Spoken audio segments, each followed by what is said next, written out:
Welcome back, good people, to another episode of North of the Lake Sports Talk Live. This is season 2, episode 7. Y'all, I'm not going to lie. I'm recovering from a long week of homecoming. Shout out to my Hammond High Tornadoes. It was homecoming at Hammond High School. Had a great time out there. We got a lot of things to talk about this week. Of course, we're going to cover Tangy football, week 6. We got to get our Tangy guys some love and the North Shore as well. I'm not going to lie to y'all, bro. LSU probably saved my weekend. My Hammond High Tornadoes went down. The Saints just went down in Saints fashion, just a few minutes ago. So I'm still trying to recover from that Saints loss. But shout out to the LSU Tigers. Overtime in Death Valley. Classic night game in Death Valley. LSU probably saved my weekend. Had it not been from LSU, y'all probably would have to check on me, make some phone calls and say, "Man, are you all right?" My Hammond High Tornadoes went down. So shout out to the LSU Tigers and Coach Kelly getting that win, and saving pretty much all of our weekends. So without further ado, we definitely got to get into our sponsors. Shout out to our sponsors at the Insurance Depot. That's the Insurance Depot at 985-618-3222. That's 985-618-3222. That's personal insurance, business insurance, health insurance, and life insurance. Their website is also at the bottom. That's Mr. Kevin and Miss Reva Jackson. That's the Insurance Depot. They also do taxes. That's 985-618-3222. I have all my insurance through the Insurance Depot. Y'all please give a holler to my people. That's Mr. Kevin and Miss Reva Jackson at the Insurance Depot for all your insurance needs. Like I said, they are great people. Make sure you go over there and check them out. That is the Insurance Depot. Shout out to our sponsors. Please give them a call at 985-618-3222. That's the Insurance Depot. And without further ado, we always got to start out first. We got to start out with Louisiana high school football. But for now, make sure y'all subscribe to our YouTube channel. That's at NOTL Mon. We are streaming on Facebook, YouTube, Instagram. That's at NOTL Podcast on Instagram. If you are watching this live, make sure you share the live, show us some love. And if you want to show us more love, that cash out is at the bottom of the screen, man. But we got to get into Louisiana high school football week 6. Sat Helena Academy 34 over Independence, 34-2. We got Franklinton 35 over Lakeshore. We have Mandeville over Covington 35-33 in a close game. Laranja goes down to Welsh 40-15. Amy 51-0 over Bogalusa. Salmon gets the win 18-14 over North Shore. Ponchatoula gets another win. Back-to-back weeks, that's 9-7 over Chalmette. Jules Sumner rose again, 51-0 over Springfield. We got some highlights coming from that game. My Hammond High Tornadoes go down on homecoming, 45-13 to St. Paul's. Pope John Paul over St. Thomas, 42-14. Pearl River, shout out to Pearl River, gets the win over Archbishop Hannon, 48-30. Kentwood gets the win, 51-6 over Frederick Douglass. Fountain Blue gets the win over Slidell, 28-21. That's Pine over Albany, 48-0. Shout out to my cousin, Coach Maryland, and a contributor to the show, 21-6 over Denham Springs. Shout out to Coach Maryland. LSU gets the win in overtime, 29-26. ULL over App State. Southeastern gets the win, 37-7 over Houston Christian. Louisiana Tech gets the win. Shout out to the Southern Jaguars, 22-19 in overtime over Texas Southern. Grambling goes down to Alcorn. Incarnate Word over Nichols, Texas A&M Com over Northwestern State, and them Saints was the Saints today. But we got to get into Louisiana high school football, and y'all know I have to bring in my guy, Coach Fleet. Coach Fleet, how you doing, man? Doing good, man. How about yourself? How you feeling, man? This weekend. I'm still recovering from homecoming, brother. I'm still recovering from homecoming, man. And look, speaking of homecoming, I had to. It's been a picture circulating around the internet a little bit there, man. You got the old me and the old you, man. This is about 2010 right here, man. We've been doing both graduates of Hammond High School, man. Hey, everybody's asking about this smile on this picture. You got to explain yourself here, Coach. Man, Coach Robert Daniel took that picture. I never forget he pulled his camera phone out and took that picture of her. See, the sun was in my eye, man. It was hot out there that day. He said cheese. I just did something, man. I ain't expected to come out like this. But yeah, it definitely came out. 10 years later, we talking about it. 10 years later, man. And it has some Well, 15. I take that back. 15. yeah, We've been out of school a long time. we've been out of school a long time, brother. And it had some people on Facebook saying that, man, Coach Fleet must really love football. When they saw that picture, they saw you over there. I saw who said it. Yeah, I love football. I do love football real bad. You gotta love it. And that's why we do this, man. But without further ado, we got to get into our Louisiana high school football week 6, Coach. What did you see around the parish and on the North Shore this week, Coach? I'm gonna have some battles on the North Shore, man. I'm gonna start with our district, man. Mandeville and Covington had a great game. It was a rival game. Mandeville won by 2 points, 35-33. That was a game to talk about, especially in our district, the way things starting to shape up. Meat had the best against Bogalusa. Kentwood did what they had to do. Everybody shut up this week. Well, we had an L, but man, right to the drawing board next week. Back to the drawing board for my Hammer High Tornadoes. Who we got next week, Coach? We got Mandeville. We got Mandeville. We got a tough matchup, man. Is that away? Be ready. That's a away game. That's a away game. So Hammer High looks to shake back against Mandeville. We did have a good time at homecoming. For everybody that's joining us, for everybody who just joined us, shout out to you for watching. This is North of the Lake Sports Talk Live. Make sure you share this live. Right now, we're getting ready to get into our players of the week with Coach Fleet. Coach, we got a guy named Brandon Coleman, Coach. We got a guy named Brandon Coleman out of Amy High School, 3 touchdowns, 148 all-purpose yards. Talk about Brandon Coleman here, man. Brandon, man, he been hot, man. He been that go-to guy all season, man. Like, Amy got full of weapons, but this guy right here been standing out, man. He's the go-to guy. When the quarterback rolling out, he looking for him. I think the last 2 games he didn't got at least I want to say 7 touchdowns total the last 2 games. So he's been hot. Shout out to Brandon Coleman and the Amy Warriors. He was player of the week, I believe, last week as well. Shout out to Brandon Coleman. Warriors balling out there in Amy High School, man. And he got a guy out of Sumner. We've been talking about Sumner here on the platform all year. Sumner had a loss last week, but they did bounce back against Springfield 51-0. And we got a guy named Jeremiah Brooks who's been player of the week before. Talk about Jeremiah Brooks. Man, Jeremiah Brooks, he's something to work hard. They're a talented team as well. Another guy I've been looking at. He only played one half of the game named Jamon Dyson, man. He had 85 yards and touchdown. But Jeremiah, man, he been hard to stop. I can't wait to see that game against them at Amy at the end of the year. I can't wait to see that. Either I might have to be in the building for that game. Hopefully, it's on the opposite night of our Hammer High Tornadoes because I probably would be in the building for that. But shout out to the some of the Cowboys, man. They've been playing some ball and they are a big physical 3A. They are at 3A, right? Yeah, 3A. 3A school. Physical 3A team, man. So shout out to the some of the Cowboys and guys. If any of you guys have your highlights, think you could be a candidate for Player of the Week, please send it to myself at NOTL Podcast on Instagram. Also, Coach Fleet as well, man. We want to give you guys a platform and put that talent on display. But shout out to Brandon Coleman and Jeremiah Brooks. They are our players of the week, Coach. And I gotta ask you this question as well, man. What teams impressed? Sumner bounces back. I just mentioned earlier, 51-0 versus Springfield. They were 5-1 on the season, number 1 in their district, man. Talk a little bit more about Sumner and what's your expectations going forward for Sumner. Like I say, Sumner, A&E, and Pine. They've been going at it for the district last 5 years or so. But man, I can't Sumner got a good offense, man. They run the wing T, but it fit perfect what they're doing. They got a big fullback, which is Jeremiah Brooks. They got some good flankers on the side, good sweeps. They got a big physical line that can handle any 3A team, I think. So just watch out for them. Man. I can't wait till the last week of the season for them two. I can't wait for that game. Hey, meet something. I can't wait. I can't wait for that game either. But Hammer High is playing Ponchatoula on that week, so hopefully we get an dub. Okay, a dub. I'm talking it. Shout out to Jacob Robinson playing at Ponchatoula. They did get a win this week. We're not gonna go there, Coach. We're gonna wait.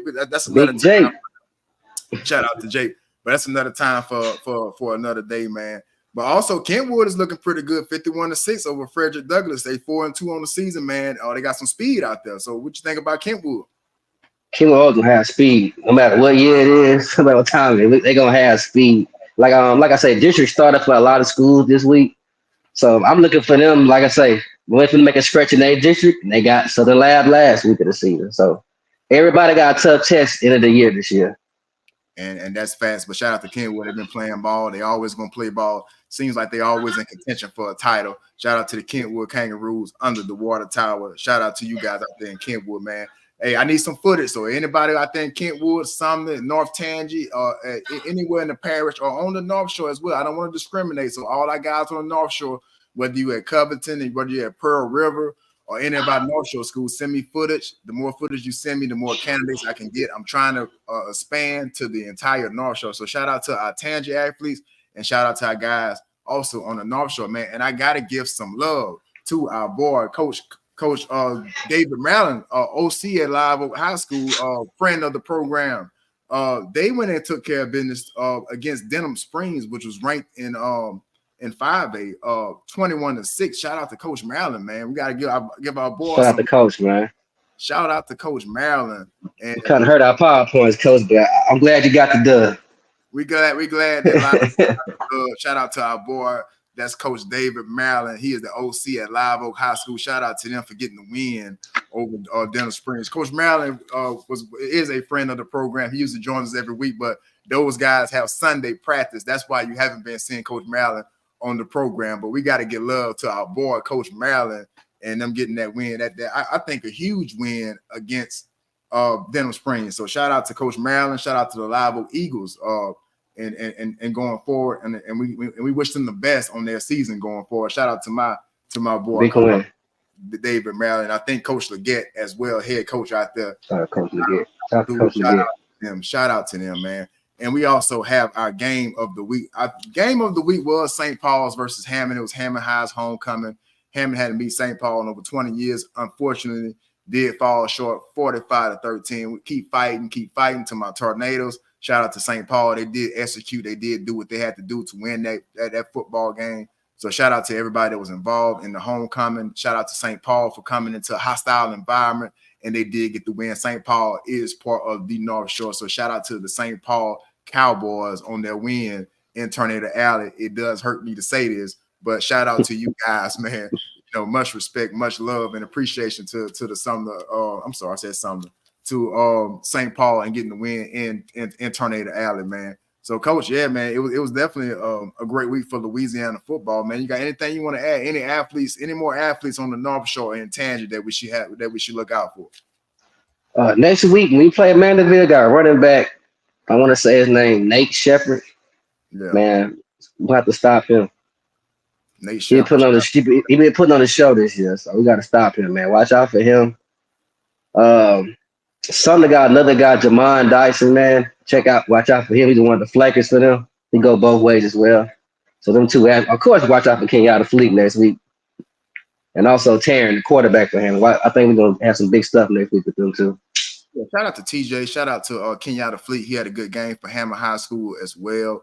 Hammond played a decent game early, but things got away from him. So had some athletes shining in that game. I wish I had some guys from St. Paul that I could shout out, but like I said, we only so limited of what you guys send us, and we try not to get flagged for copyright here on this channel. So I try not to show too much, show too many highlights. But if you guys can send it to me, maybe in the screenshot, we'll try to get it on here. But shout out to all our athletes that's watching on Instagram. I know a lot of you new generation kids on Instagram. Y'all scared that y'all parents is on Facebook, so y'all on Instagram directly to y'all on Instagram. Shout out to you if you are watching live on Instagram, on YouTube, or on Facebook. Coach, man, I got to get your opinion on some college stuff, man. Shout out to all our guys on the high school level, but I always got to let you, give your thoughts on my top 5 list. This week, Coach, I got number 5 coming in with Georgia. I think Georgia still is playing a good brand of football right now. Penn State, I was a little hesitant last week about putting Penn State in my top 5, but they are number 4. They beat USC. I thought that was a credible enough win to put them at number 4. And then we got Miami. I think Miami got the best player in the country in Cam Ward. I got them coming in at number 3. Also, we got Oregon at number 2 right now. Oregon took down Ohio State in a pretty good win there. And we got Texas coming in at number 1. They took care of business as well against a good SEC squad. When it comes to Oklahoma and the Red rivalry, man. So give me your thoughts on that list, Coach. I mean, how I'm looking over here, man. Do I have to make any adjustments or anything? Give me your expert opinion on that. I'm gonna say right now, man, it's hard to say who the top team is right now, man, because like Texas, like I say, Texas finna go into the meat of their schedule. They gotta play Georgia, I think, next week or the week after next. Penn State about to get into the meat of their schedule. Like they still gotta play Michigan, still gotta play Ohio State. See, Georgia, I think they belong in the top five. Miami belong there. Oregon surprised me how they played Ohio State. They really outcoached Ohio State. It was a close game, but Oregon coach outcoached Ohio State's coach. So I think that 1 and 2 could be either or. Miami 3 definitely. Penn State iffy. That Penn State, I think Penn State is iffy. So we got to see Penn State and Texas. We got to see more from them. I think. I'm always a little iffy on Penn State because I feel like Penn State is going to win those games, but then when they get to Michigan, when they get to Ohio State, I think it's going to be a different story, and that's usually what it is every year. They usually lose those games, those big games. I was a little hesitant to put them into my top 4, but it is what it is. They are undefeated on the season. They did have a prove-it win against USC, and they was able to prove themselves against USC. So that's why I gave them a little, a little grade, man. But we got to talk about the LSU Tigers, bro. Late in Death Valley, bro. In Death Valley, the overtime win against Ole Miss, man. You see the fans storm the field on there. They got the light show going on. Looking real good in Baton Rouge right now, man. Yeah, I noticed that, man. I look at LSU, man. Ain't they? But they good. They gave the fans something to party more about over there, boy. Because them lights went out, boy. They were cutting up. Yeah, man. It was like a party. It's a party, man. They had but, man, I'm gonna go out saying this, bro. I'm sorry. Go ahead. What you said? I'm gonna go out saying this. Like we talked about that thing week before last week. We said LSU didn't play the battle tested games, and it showed. It showed that last drive. Matter of fact, the first play of overtime, they attacked. That's what you're supposed to do. You're supposed to attack. Hey, look out for my breakdown coming next, Coach Fleet, because I got a lot to say about what you're saying about. But first, we got to get some love to our boy, Coach David Maryland. He said, appreciate the love. Hey, look, man. Shout out, Coach.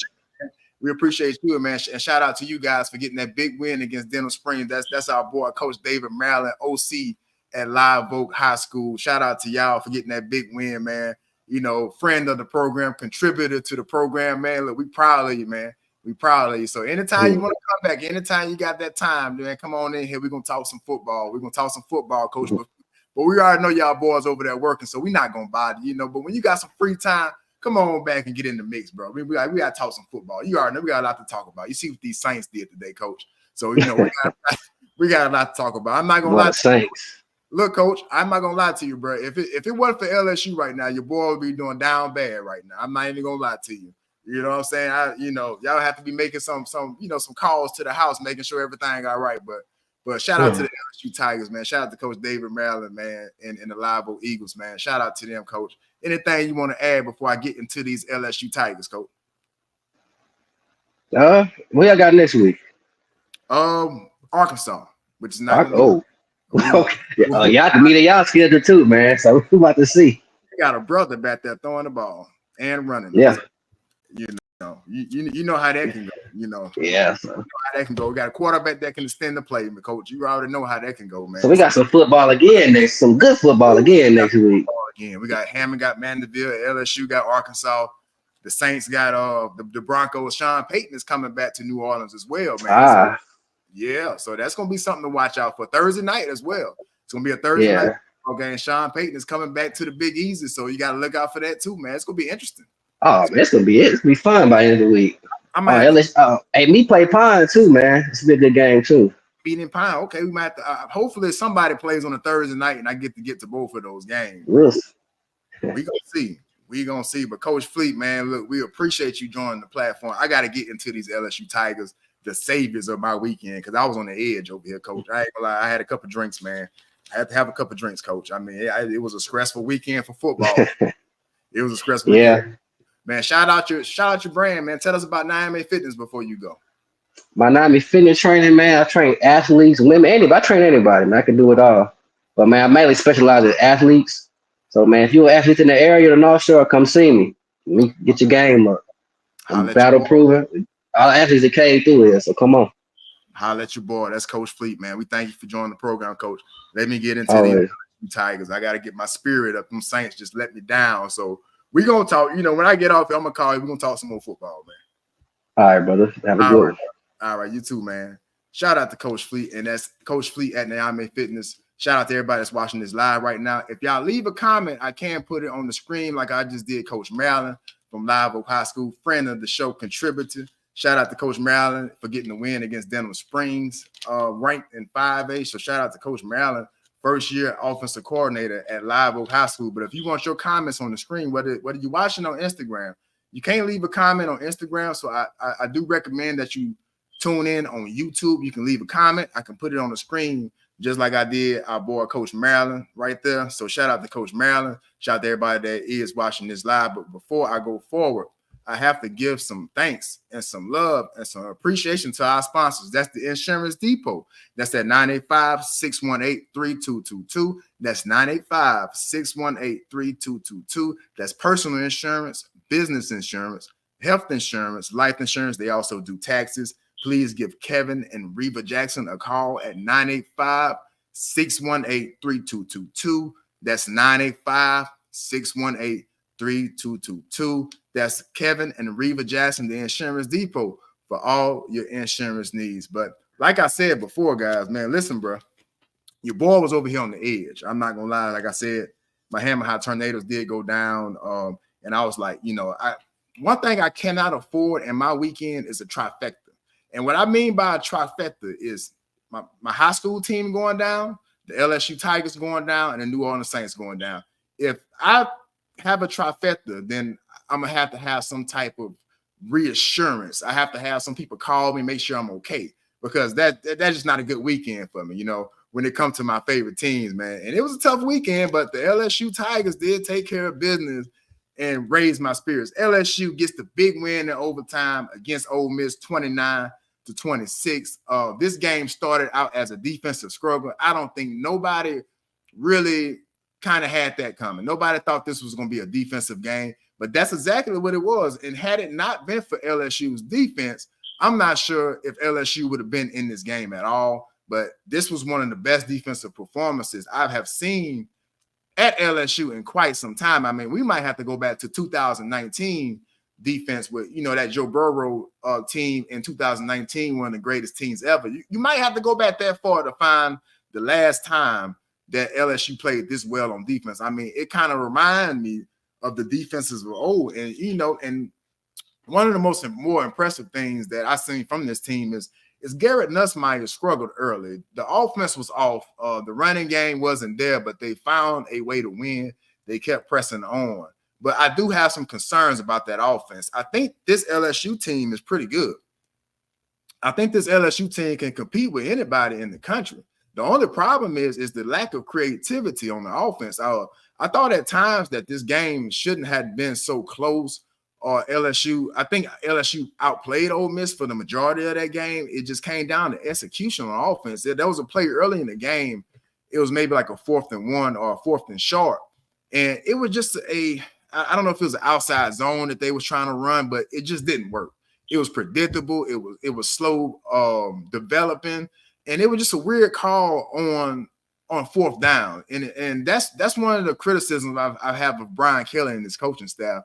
It seems like for the 3 years that Brian Kelly has been at LSU, it's like they never have that one play in the crucial situation that can get it done. You know, outside of the play that you've seen at the end of the game against Ole Miss in overtime, which was the play of the game. And you got to go back to that Alabama game. I think it was 2 years ago when, you know, Jaden Daniels' first year in Baton Rouge when LSU beat Alabama in overtime. You got to go back to those two plays is when they had a play call.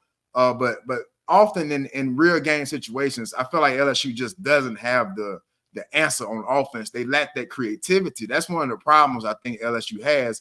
Outside of that, I think LSU is a pretty sound team. Like I said, the defense looked good, you know, the majority of this game. LSU's defense definitely played well enough to win this game. I think they even played well enough to where the game shouldn't have been as close if the offense was clicking on all cylinders. And one of the problems that LSU had in this game was the running game. Did not really get Caden Durham going. And I feel like right now the problem with this LSU team is the coaching staff is failing to get their athletes in space. You got Aaron Anderson out there that's playing pretty good football. You have Kyron Lacy, who is one of the top receivers probably in the country, definitely the best receiver on this team. Those guys aren't getting enough touches right now for me. I remember even going back to last year with Malik Neighbors. What happened to that slot fade, the slot fade play where you kind of get the guy singled up on a safety or maybe just one-on-one with a corner? You don't see those type of matchups anymore from LSU. So that's kind of concerning. I think this LSU team can be a lot better, but Garrett Nussmeier did struggle early, but Garrett Nussmeier had the determination and the perseverance to get LSU to a win tonight. I think Garrett Nussmeier kind of willed LSU to a win. It wasn't perfect. It wasn't great, but he did what he had to do. Garrett Nussmeier on the night, he had 337 yards, 3 touchdowns. He did have those 2 interceptions on the night. But I think for the most part, Garrett Nussmeier did outplay Jackson Dart. Here are the official stats for Garrett Nussmeier. He was 22 of 51. Like I just mentioned, 3 touchdowns, 2 interceptions, 73 QBR. Pretty good. Outside those 3 interceptions, Jackson Dart on the night was 24-42, 284 yards, a touchdown, and an interception with a QBR of 52.2. So, I think Garrett Nussmeier was the X factor for LSU. I think Garrett Nussmeier will be the X factor going forward. He did struggle early, but he did answer in overtime, throwing the ball, took Kyron Lacy in the end zone, the light show. The rest is history in Death Valley at nighttime. LSU need to play at night going forward. I don't think nobody can beat LSU at nighttime, man. But one of the biggest stories of this game is that LSU defense. They bent, but they did not break. That pass rush for LSU, man. That pass rush for LSU was outstanding. Braden Swinson had 3 sacks on the night. Shout out to Braden Swinson, man, playing some football this year. Looks like one of the better defensive rushes that LSU has had in quite some time, man. I'm sorry. Braden Swinson had 2 sacks on the night. I thought that LSU secondary played pretty well as well. It had outside of a couple busted coverages. Trey Harris had that drop early in the game that probably kind of, saved LSU a little bit. But outside of that play, I thought Zy Alexander looked like an elite corner. I probably didn't say that last year about Zy Alexander, right out of Southeastern, transfer from Southeastern Louisiana University, product of Louisiana. I thought he made a nice play and a nice pass breakup. I also thought Ashton Stamps played pretty well. So LSU, I don't want to get ahead of myself here, though, bro. I think LSU kind of looked like the old DBU, the old LSU defense that we accustomed to seeing, man. Shout out to LSU, bro. This was a big win for Brian Kelly and LSU. Had Brian Kelly not won this game, you got some people looking sideways at Brian Kelly. Maybe me as well. But they found a way to win. But it's just one of the criticisms of this game. It's like LSU defense was playing so well that you just thought that eventually they would just blow this thing wide open. But, missing field goals and having to settle for field goals kind of made this game closer than it probably should have been. LSU did look like the better team on the night. They did. They had the better athletes. But just at times, this is one of the things I wrote down when I was watching the game. LSU's offense lacks creativity and it lacks the flow. And I'll give you an example of that. If you watch Ole Miss's offense on the night, they seem so ready for whatever situation. Even on some of those 4th down attempts that Ole Miss attempted, whether they were successful or not, it just seemed like they had a plan. They went hurry up. They hurried up to the line on 4th and short. And it just looks like they had a plan. And, whether it worked or not, they just went with they move, And I feel like that's what LSU is lacking right now. LSU don't go with they move. They kind of just don't, on 4th and 1, we take our time to get to the line. We don't try to catch the defense off balance. And that's one of the problems that LSU had on the night. Not only on the night, but on the season. And just lacking that creativity on offense, lacking to get the ball in the playmakers' hands. You got Xavier Thomas that's good at returning kicks, that you got to get the ball in these guys' hand, whether it's a sweep, whether it's an ending around, whether it's a direct snap, whether it's a wide receiver pass. Something has to be done to get some type of creativity on this LSU offense. I think that's the only thing that's holding LSU back. I think this defense is here to stay. They are clicking on all cylinders. A defense that can rush the passer, that's always a recipe for success. You can send 4, you maybe can send an extra man, and they're gonna have to deal with Braden Swinson. Braden Swinson has been looking like one of the better players in the country this year, coming off the edge.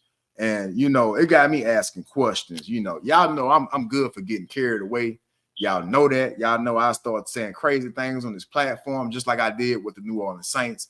Got off to a 2-0 start. I started talking about taking second mortgages out in the house to go to the Super Bowl. But here we are sitting at 2-4 on the season. That's the New Orleans Saints. But, when it comes to LSU, it looks like the defensive O. It definitely looks like the defensive O. I thought the DBs played well. Ashton Stamps, Zy Alexander, PJ Woodland had a nice PBU at the end of that game that kind of saved maybe not a touchdown, but a go-ahead touchdown. He saved a big play late in that game. Freshman PJ Woodland. So this defense had 6 sacks on the night, led by Braden Swinson and others. I thought Weeks looked unstoppable at the linebacker position as well. Every level of this LSU defense played well. This may be the best defensive performance in the Brian Kelly era. It just looked good. It looked dominant, and it gave some hope for the rest of the season. I thought LSU was cooked. I'm not even going to lie. Just watching the games previous to this Ole Miss game, I said, well, LSU's going to drop a couple more. But when you start looking at LSU's schedule, it's not going to be easy going next week to Arkansas, which I'm going to talk about here in a minute. But, if they can play sound defense and this offense is able to put the ball in the playmakers' hands, watch out for LSU. That's all I'm going to say. I'm not going to get too carried away and start talking about championship or anything like that. But watch out for these LSU Tigers. They keep getting better every week. And once this offense comes along for LSU, then you gotta watch out here. But that was one of the biggest things that I seen was this LSU defense.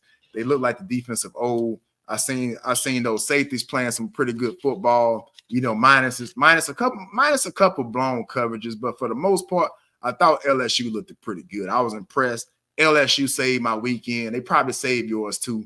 Despite I know a lot of y'all just watched what the Saints did, and we're gonna talk about that later. But my weekend has been saved by the LSU Tigers. You've seen it in Death Valley. The fans stormed the field. That's the image from Death Valley on last night in that overtime win. You see what happened. The kids stormed the field. They had the music blasting. They had the lights. I cannot wait to be there. I have tickets to that Vanderbilt game later in the season, so I can't wait to see that. Can't wait to see that light show. Hopefully that game is at night. Hopefully, But shout out to the LSU defense, man. Shout out to that LSU defense. I thought they did look pretty well on the night. Braden Swinson is an animal. PJ Wooden stepping up. Ashton Stamps, Whit Weeks. I thought Greg Penn had a pretty good game as well. And also, what's the guy? I can't think of the recruit, the defensive end. I can't call his name right now. I think Womack. I think Deshaun Womack is his name. He had a pretty good game as well. So that's something to look forward to when it comes to the LSU Tigers going forward. Can the offense get it together? And that's one of my biggest takes here. LSU did improve. Defense improved on the night, as I just mentioned. I do believe this LSU football team can compete with anybody in the country if they play good defense the way they played against Ole Miss. I mean, that's a big if, when we're talking about LSU. But I look around the country, right? So I was talking to Coach Fleet about my top 5, and I kind of compare LSU to those teams in the top 5, and then you got to kind of be real with yourself. Can LSU beat Texas? I'm not sure about that. Maybe on a good night, maybe LSU can beat Texas, but Texas looks dominant. Can LSU beat Oregon? Possibly on a good night. I think LSU can beat Oregon if they continue to get better. Can they beat Miami with a quarterback like Cam Ward? I'm not sure. If a superior athlete is on the field, I kind of worry about LSU. Garrett Nussmeier, one of the takeaways that I do have about this LSU team, Garrett Nussmeier had plenty of opportunities just to tuck the ball and run. And it's kind of like it's in the back of his head to kind of stay in the pocket trying to, I'm not sure if he's worried about injury. I'm not sure about LSU's quarterback situation behind Garrett Nussmeier, but it seems like he's very reluctant to run and take off. It was a time in overtime. I think it was like right before that touchdown in overtime, or maybe at the end of regulation. I can't really recall, but it was a time, I think, I believe it was overtime, that he had at least 10 yards. He could just took off and ran, but Garrett Nussmeier he's kind of, I don't know. He seems a little nervous about running the football right now. It's not like he's just he's not Peyton Manning type of slow. He can run a little bit when he want to run. So that's one of the biggest things too. Garrett Nussmeier, it's like the defense is daring him. It's like the defense is betting on Garrett Nussmeier not running the football. Y'all let me know what y'all think in the chat if you are watching this live. I can't put your comment on the screen, but that's one of my takeaways is Garrett Nussmeier got to take that thing and just haul ass running sometime, because the defense is daring you to run the football. He can get 10 yards anytime he decides to throw. Anytime he decides to scramble and run for a first down, he can get it. The defense is daring him. At this point, it's disrespectful. You gotta take off running with that thing, Garrett Nussmeier. And another one of my biggest takeaways is this LSU pass rush led by Braden Swinson. They was getting after Jackson Dart last night. Hold Jackson Dart on the night, man. They was getting out. They sacked this LSU defense sacked Jackson Dart 6 times, held him to pretty pedestrian numbers compared to what he was doing this season. He's leading the FBS right now in passing yards and touchdowns. He's right up there, in touchdowns as well. With Garrett Nussmeier challenging him on that too. Look at, on the season, Jackson Dart has 2,300 yards, 14 touchdowns, 3 interceptions. He was averaging, some pretty good numbers coming into this game, and LSU did hold them to 284 passing yards, which I thought was pretty good. I was expecting a lot worse coming into this game. Didn't do too bad on the ground either. They had that big run on 4th down, but Ole Miss did rush for 181 yards. It wasn't a perfect game by this LSU defense, but they had it. I think LSU was blessed by Trey Harris going down in this game. He still had 7 catches for 102 yards and a touchdown. He was on his way to a pretty big game. Caden Lee had 9 catches, 132 yards, but for the most part, this LSU defense, they bent, but they didn't break. So, shout out to the LSU defense. There was a lot of missed opportunities in this game by LSU, especially early. Getting a turnover and actually a couple turnovers. LSU, it seemed like they was outplaying Ole Miss for the majority of this game, but they settled for field goals. They couldn't convert on 4th down. A lot of drives stalled.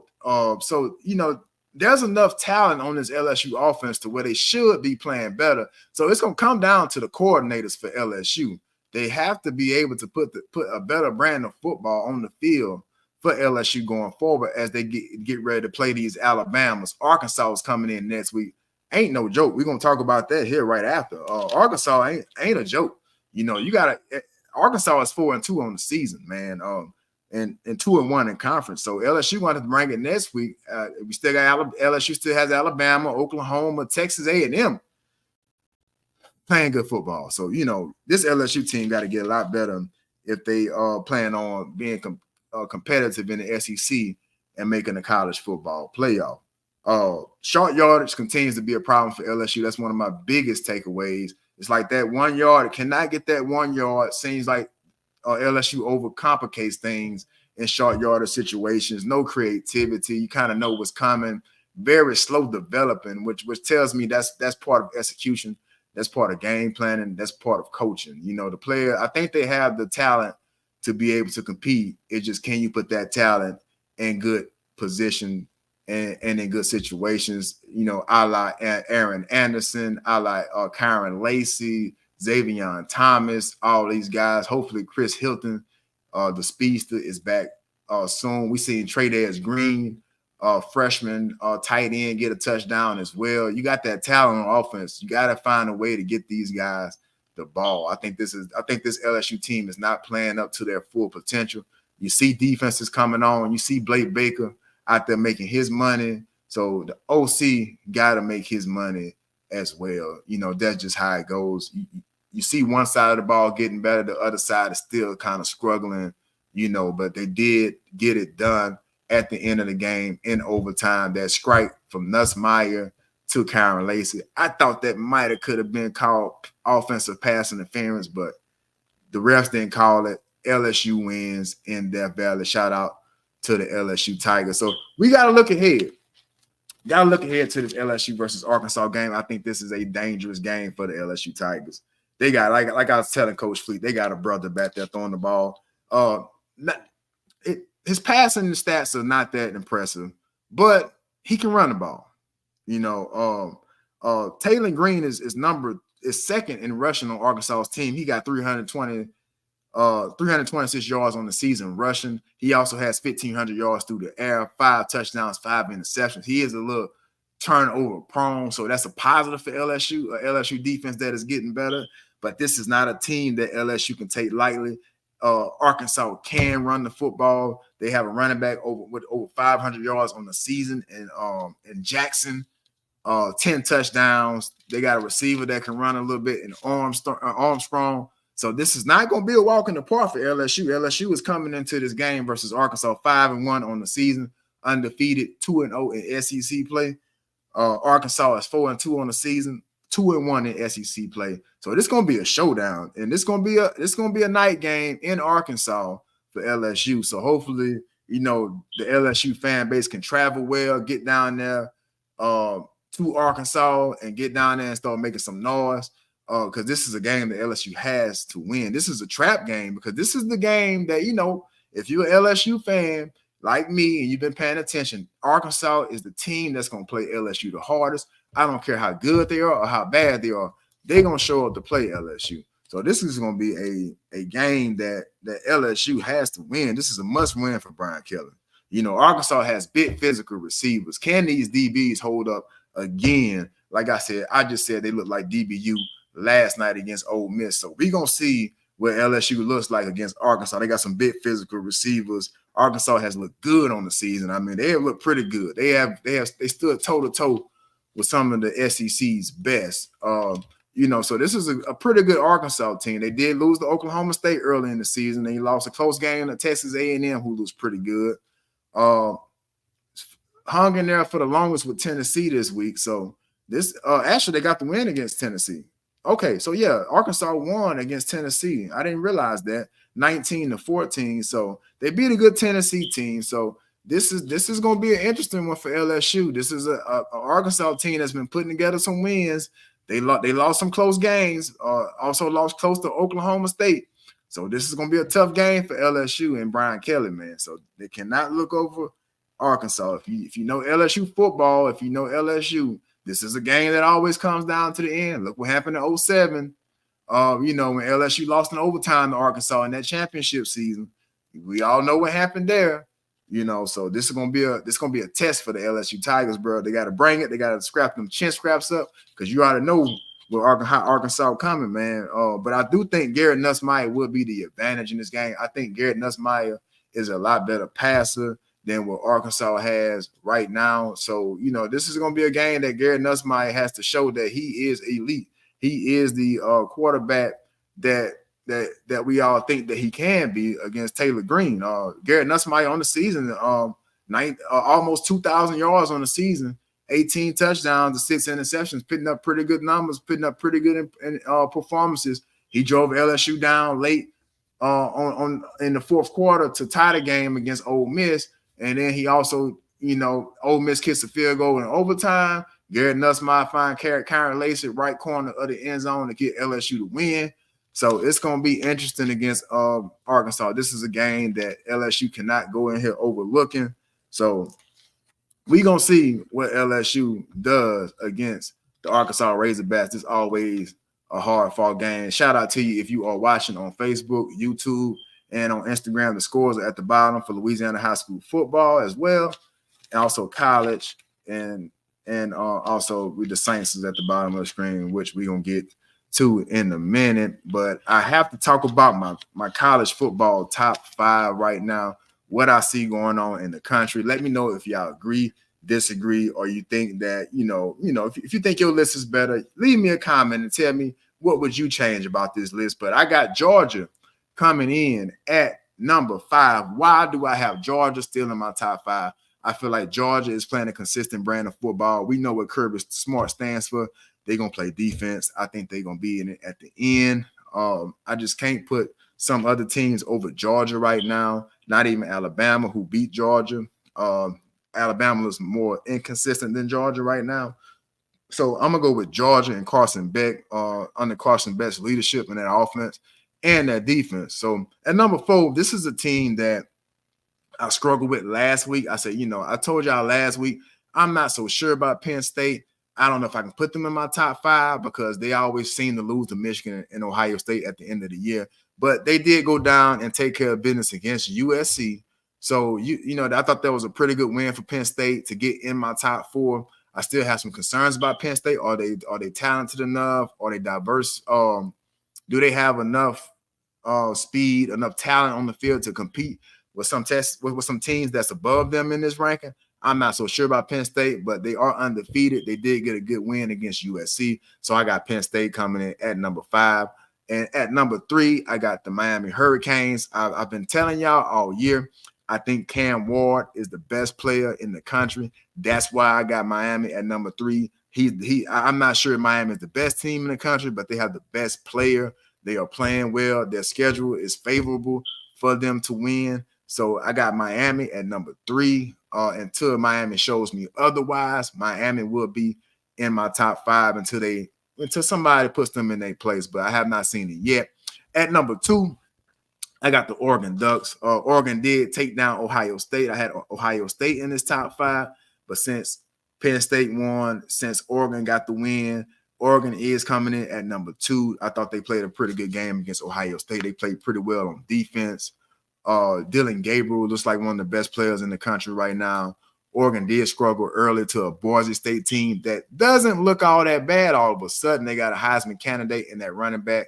His name escapes me right now, but Oregon is looking better now, still undefeated on the season. That Boise State close game doesn't look as bad now because I think Boise State has one of the best players in the country as well. So Oregon is coming in at number 2. And number 1, I have the Texas Longhorns for obvious reasons. They took care of business in the Red River rivalry against Oklahoma.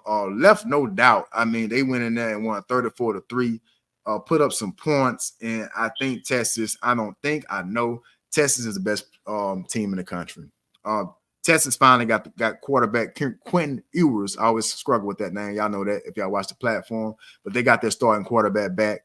Arch Manning had it for a couple of weeks, and Quentin Ewers, he came in early, he struggled, but then he started getting his confidence back. He started getting comfortable in that offense again. That's why I got Texas at number 1. As I mentioned previously, I think Texas has 2 quarterbacks that they can win a national championship with. So that's why I got Texas coming in at number 1. Let me know what y'all think in the chat. If y'all disagree, let me know. Say, well, look, man, you tripping.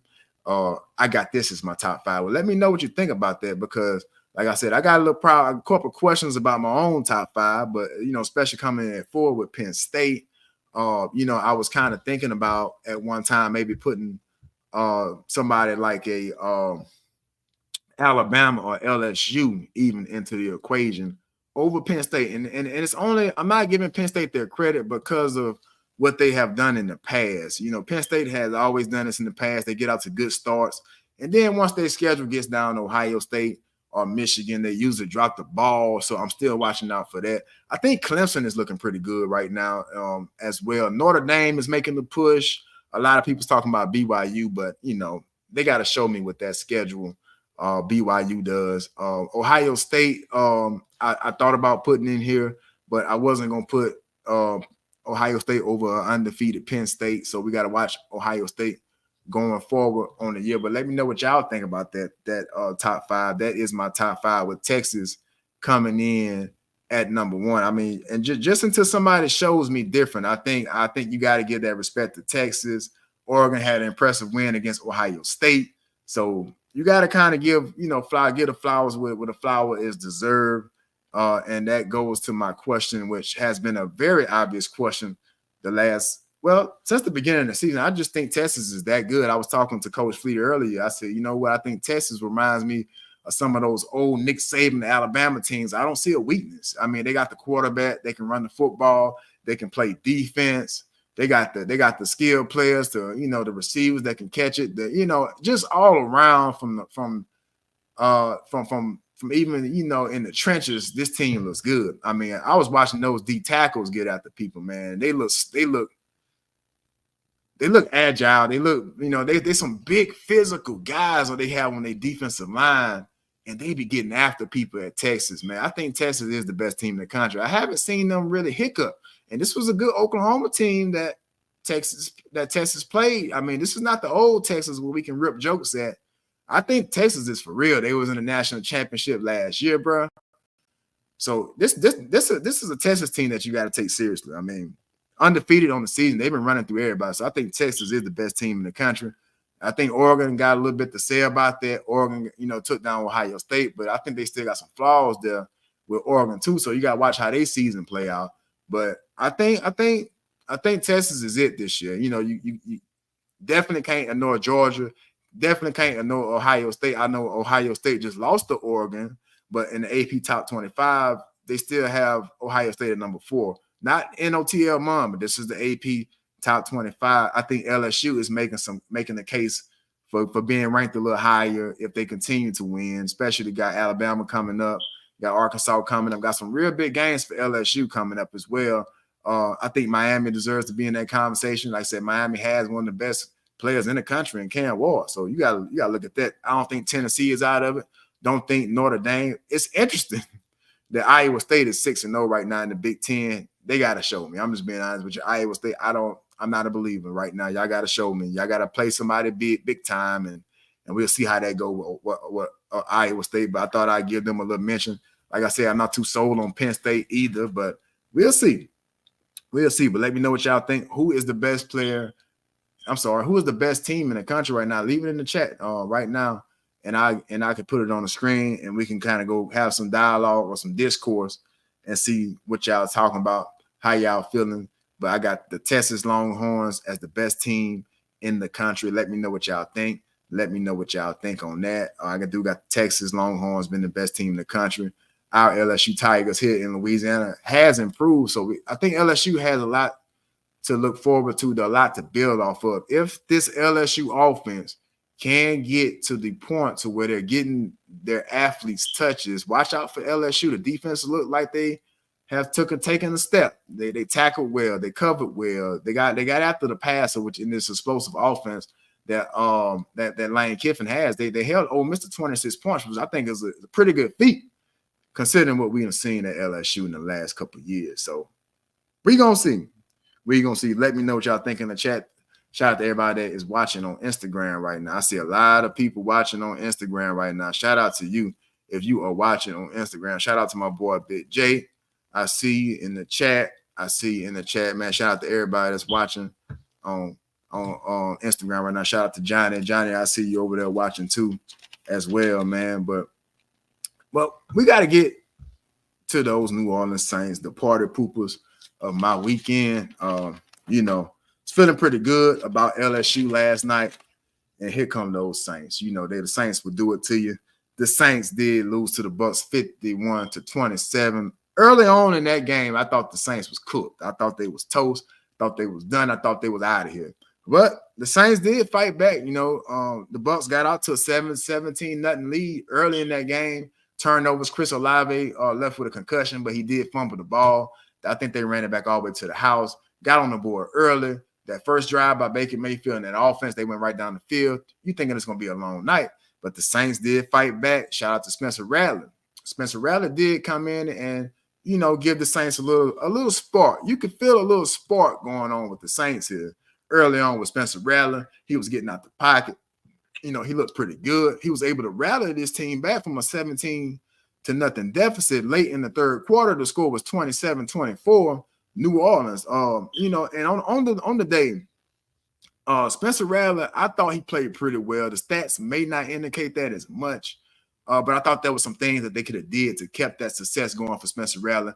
I thought early on in the game, the Saints was very effective getting him out the pocket, rolling him out. If he didn't have anything, he ran for it. You know, the Saints offensive line is injured. Eric McCoy, starting center for the Saints, is down. I thought that the early game plan looked pretty good, getting Spencer Rattler out of the pocket, but they kind of got away from that. And, you know, I think that could have helped a young quarterback like Spencer Rattler, a young athletic quarterback, to keep getting him out the pocket, but the Saints didn't do that.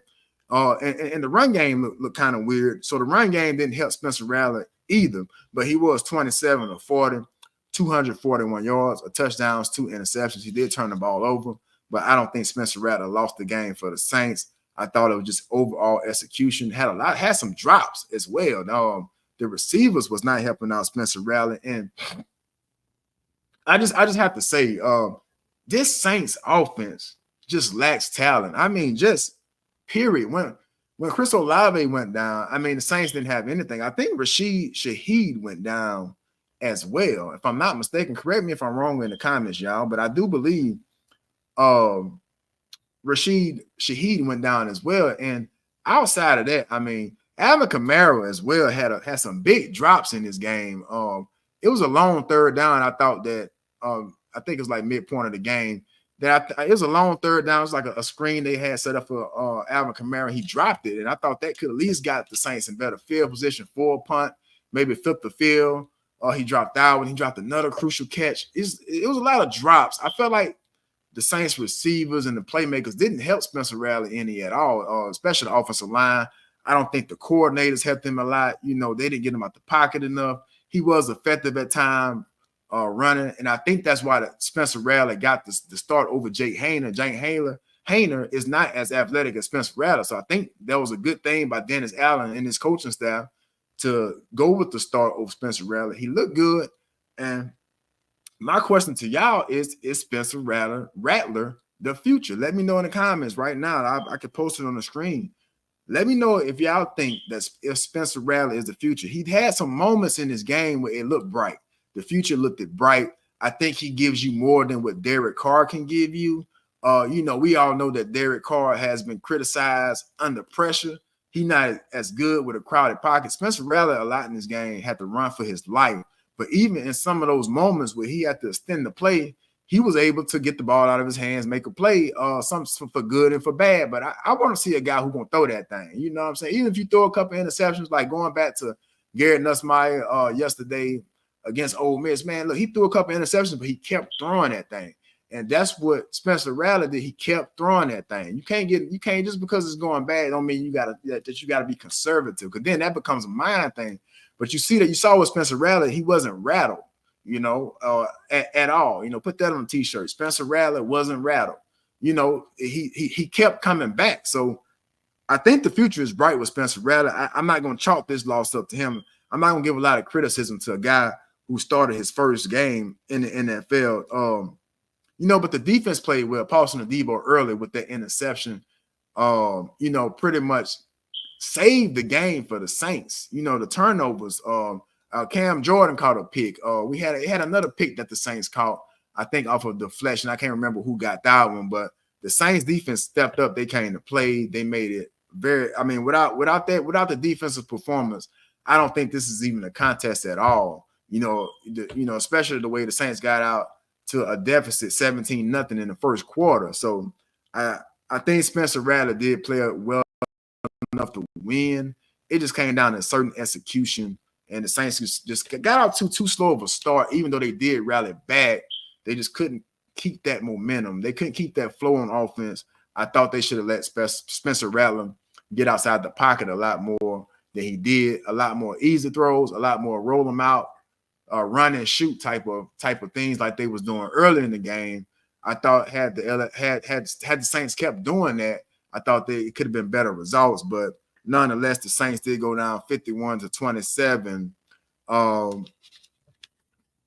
against the Bucs. Baker Mayfield didn't play particularly well in this game, but I think that's what set this game apart.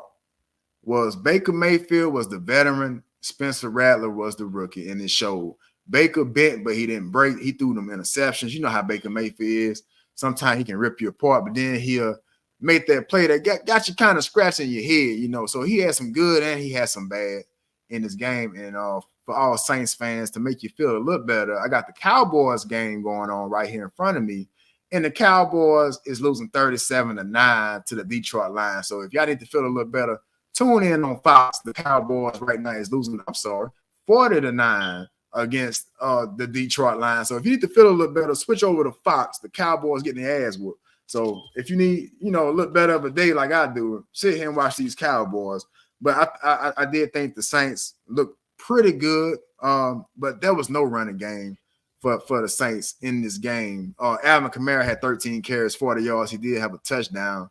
But outside of Kamara, and I talked about the drops Kamara had in this game, the Saints had 81 yards rushing. The Saints is missing Taysom Hill. I think Taysom Hill kind of slows the game down for the Saints. Moves the chains and keeps them in games, especially in short yardage situations. I think the Saints missed Taysom Hill dearly. I saw him on the sideline with Derek Carr.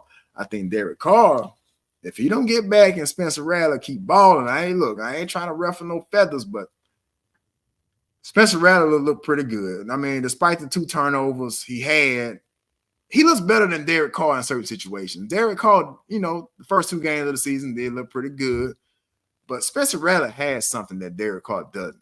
It's that ability to create and to get outside the pocket even when the play breaks down. So it's gonna be tough. It's gonna be interesting to see if Spencer Rattler can put together another pretty good game like he did today. It's gonna be interesting to see what's being talked about on these message boards, what's being talked about on these podcasts that covers the Saints. It's going to be interesting to see what some of the people like Nick Underhill has to say and all these Mike Triplett and all these guys, some of the big dogs. It's going to be interesting to see what they got to say about the Saints and Spencer Rattler in this quarterback situation. So I don't know. But Mayfield, like I said, Baker Mayfield made the Saints kind of, he had one of those Baker Mayfield type of games where he threw 3 interceptions but still threw 4 touchdowns some type of way. He showed his veteran presence. So that was the thing about this game. I think Baker Mayfield, I thought Baker Mayfield showed that he was a veteran. But let's rate Spencer Rattler's performance, right? Let me know in the chat right now. Let me know in the chat if you're watching. How do you rate Spencer Rattler's performance on the night? I'm gonna give Spencer Rattler a B-. I'm gonna give Spencer Rattler a B-, and I'm gonna tell you why. For a rookie quarterback who started his first game, he might have looked better than Caleb Williams in his first game. Maybe not Jaden Daniels, but he looked like he looked better than most rookie quarterbacks. Even we can go to Bryce Young. I would take what Spencer Rattler did here in this game against the Bucs over anything I seen Bryce Young do in his NFL career. So let's put things in perspective, right? Let's put it in perspective. Would you take Spencer Rattler, right? I'm talking right now, one performance. I know we haven't seen much, not a big sample size, but would you take Bryce Young over Spencer Rattler right now? And I'm looking into this camera. I want you to be honest.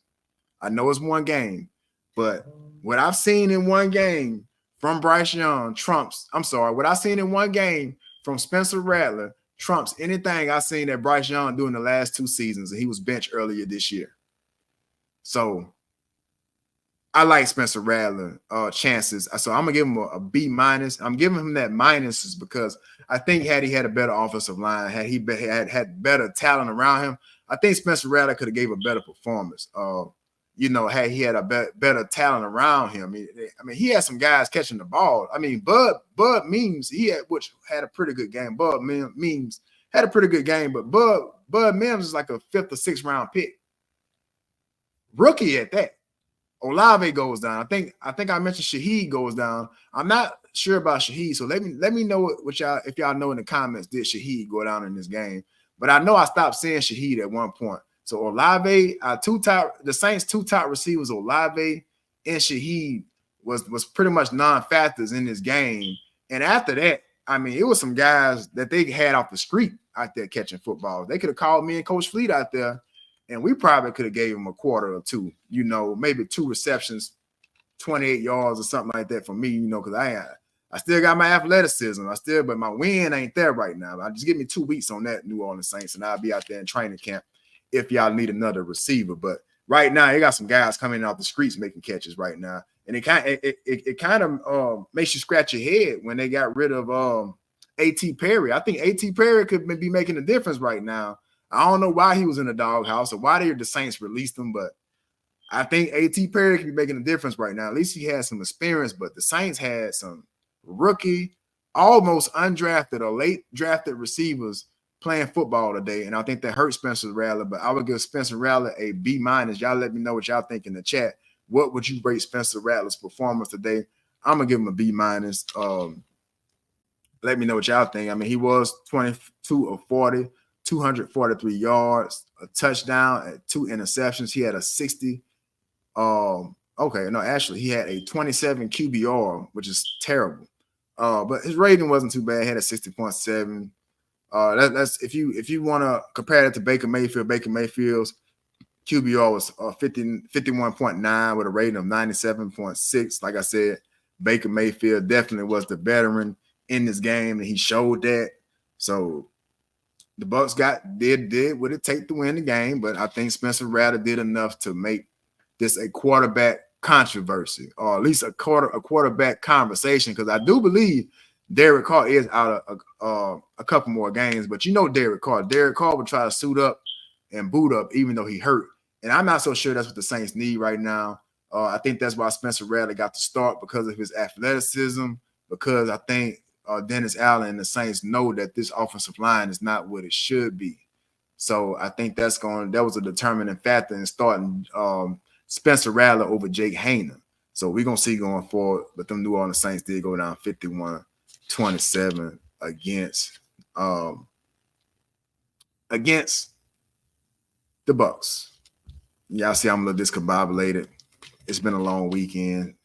My favorite teams are 1 and 2 on the weekend, so you gotta kind of forgive me here a little bit when it comes to this broadcast. My spirits are a little down, but if it wasn't for LSU, I don't know where I would be right now. LSU did get the win over Arkansas. The Saints next week. Who does the Saints have? The Saints have the Broncos Thursday night football. The Saints have the Broncos. I took a couple of notes here about the Broncos.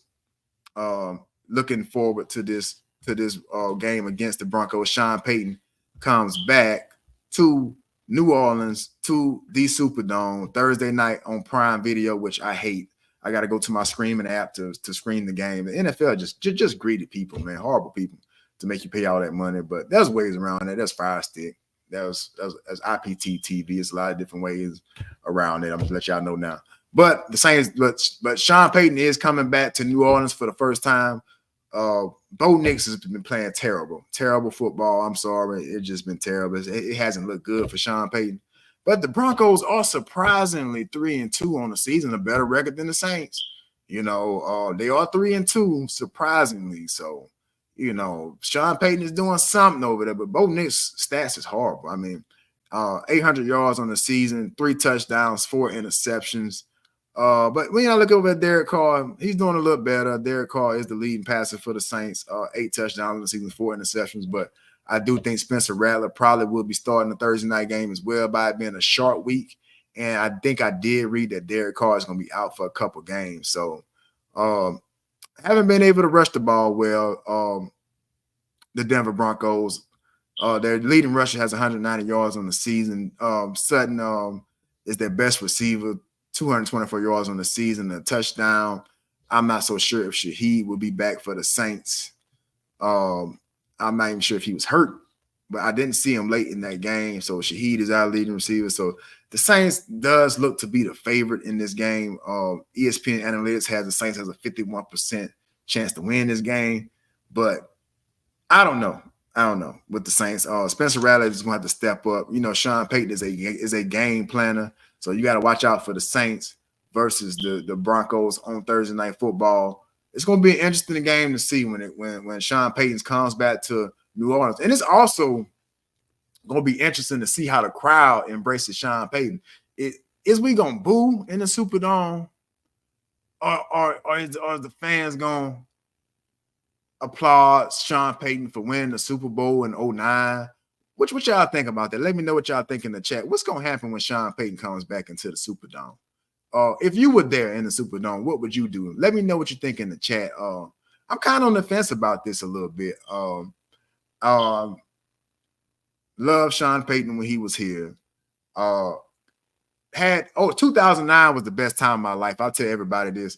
For all my high school guys that's watching, I don't think some of y'all was alive when the Saints won the Super Bowl in 2009, but it was the most happiest time of my life. I mean, it was awesome, man. Y'all had to be there for that. So I could never just hate Sean Payton. He gave me the best year of my life. That Saints Super Bowl season was magical, man. I'll never forget when the Saints beat the Vikings to go to the Super Bowl and to play the Colts. But it was that NFC Championship game. And when the Saints beat the Vikings, Brett Favre was the quarterback at the time. And when the Saints beat the Vikings, after that game, we left. I left the house and I just went into town, and it had people partying at the gas station. Like, I'll never forget this. It was a big party. Every gas station I went to, whether it was Circle K, Racetrack, the hood store, wherever we was at, it had people out there dancing. And they had the song at the time called Black and Gold to the Super Bowl was being played. And everybody called, bro. It was magical, man. People was just partying. It didn't have no violence for like weeks in New Orleans. Like, I don't think nobody was murdered. I think it had a couple murders that whole 2009 year. If you go look at that 2009 year, I think that might have been the lowest murder rate that New Orleans had ever had in 2009 because the Saints was winning. So all my guys that's in high school now that might not remember when the Saints won a Super Bowl, I got to tell y'all, bro, I wish I was there for it. You had to be there. So, Sean Payton is coming back into the Superdome, so I got mixed feelings about that. I think had Sean Payton stayed with the Saints a little while longer, I think you would have seen a better brand of offense, a better brand of football. We know what Pete Carmichael was last year. The offensive coordinator this year is looking a little better in Clint Kubiak. But I don't know. We're going to see what's going to happen when Sean Payton comes back in the Superdome. Let me know what y'all going to do if you're going to be there. If you're watching this live, even if you don't watch this live as I'm going live, let me know what you think in the comments. Are we going to boo Sean Payton in the Superdome Thursday, or is it going to be an applause? I'm pretty sure it's going to be a little bit of both, depending on how you feel. You know what I'm saying? But I always got love for Sean Payton. Like I said, 2009 was the best year of my life when the Saints won the Super Bowl. If you was there, you know. If you know, you know. You know what I'm saying? But all my guys that's in high school right now, I'm pretty sure y'all might not remember that. But we do got a comment. Southern University football team won the game against Texas Southern after trailing the whole game in overtime. The Jazz got the win 22-19. The Jazz are now 2-0 in the SWAC Western Division. Shout out to our Southern Jaguars. Shout out to Miss Siltanise McCraney as well. I seen her out there at homecoming. She is a Hammer High alum. She is a Southern alum. She loves her Jaguars. And I told her out there at the homecoming, if you have any information about those Southern Jaguars, let me know. And she is letting me know. Shout out to our HBCUs. I plan on being at that Bayou Classic. That's one of my annual things that I got to go to. I got to go to the Bayou Classic. I got to put on for the Southern Jaguars. I got a lot of Southern graduates in my family. So shout out to Tyra Cook as well. She reps Southern all day long. But I got a lot of Southern graduates in my family. My dad's a big Southern fan. So shout out to the Southern Jaguars. They are 2-0 in the SWAC Western Division. Shout out to Miss Siltanise McCraney for giving us the information. It is a little harder for me to cover the smaller schools. It's not as much information available. The games is a little harder for me to catch. But when I do get some information about Southern, that's why I appreciate Miss McCraney giving us that update. I did report the score at the bottom of the screen, but Southern did get the win in overtime against Texas Southern University. Shout out to the Southern Jaguars. Shout out to HBCUs. Grambling did go down this weekend, but shout out to our HBCUs everywhere. We got to support those HBCUs, but Southern got that dub. They, like I said, 2-0 on the SWAC. That's big. I'm looking forward to the Bayou Classic every year. That's my thing. I love going to the Bayou Classic. I love going to the Battle of the Bands. So that's my annual thing that I just have to do. It's just good for your soul. You know how they say going to church is just good for your soul. the Bayou Classic is just good for your soul, man. But shout out to Coach Maryland as well. We shouted out Coach Maryland earlier. Coach Maryland is a contributor to the show. He has not been on here this year, but he will be here soon. We're gonna try to get him, but he be coaching on Sunday, so it's hard for us to get him in here. But shout out to him getting that win over Denham Springs. Shout out to Coach Maryland getting that win. He said he appreciate the love, man. Look, we gonna, you already know we're gonna support you. You know, we gonna support each other to the end. Shout out to Coach Maryland. Shout out to my former teacher, still my teacher, because she had to get that. She had to start, you know, she gave me some constructive criticism on my vernacular, and I had to get the word "we" out of my vocabulary. So shout out to her. And the Southern Jaguars getting that win 22-19 in overtime. She said after trailing, this was so well written. Let me read the whole thing again. Southern University football team won the game against Texas Southern after trailing the whole game in overtime, 22-19. The Jazz are now 2-0 in the SWAC West Division. We might have to get you a mic.